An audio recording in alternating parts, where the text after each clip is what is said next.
Alors, nous sommes ici dans la crèche de Salomine. C'est un bâtiment qui a été livré en février de cette année, donc février 2023. C'est une crèche de 30 berceaux.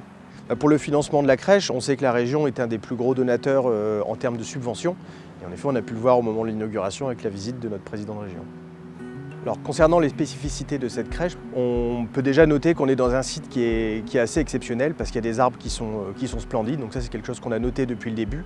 Et l'idée était de construire la crèche non pas en front à rue, mais légèrement en retrait et surtout de mettre à l'honneur les sujets, les arbres déjà existants et de mettre la crèche en second jour d'une teinte blanche, comme vous pouvez le voir sur les images, justement pour que le vert de la végétation ressorte encore plus.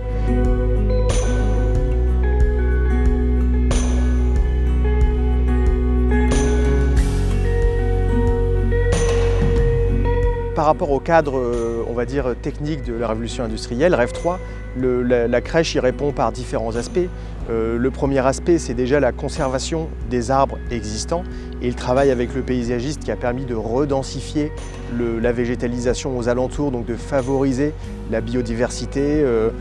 Pour l'aspect thermique, il y a eu un gros effort qui a été fait pour une isolation extrêmement performante, à savoir qu'on a deux couches croisées de 20 cm d'isolant en toiture.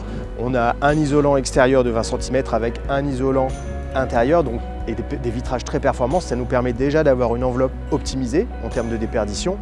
Et au niveau de la production de chaleur, on a 2 pompes à chaleur, donc ce sont des modes de production de chaleur assez économes, on va dire, en énergie. Donc voilà, c'est ce qui permet de chauffer la crèche avec un chauffage par le sol, encore une fois, qui va donner l'impression de chaleur assez rapidement sans avoir à chauffer à haute température.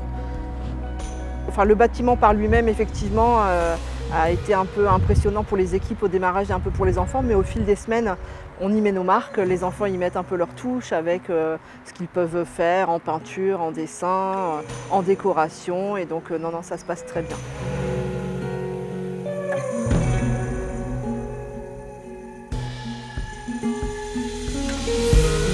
Alors en effet, nous avons reçu le prix de l'équerre d'argent, plus précisément la mention spéciale au prix de la première œuvre, qui récompense les premières réalisations des architectes. Donc on l'a reçu cette année à Paris, on en est très content pour l'école de Vangy-sur-Écaillon, donc pas très loin de Valenciennes. Donc c'est un bâtiment qui a été récompensé aussi par un autre prix, qui sont les Eiffel de l'architecture, et on a été récompensé, lauréat, dans la catégorie Apprendre. Et donc en fait le prix des Eiffel de l'architecture récompense les meilleurs bâtiments en ossature métallique. Voilà. Ce qui n'est pas le cas ici parce qu'on est en ossature de bois.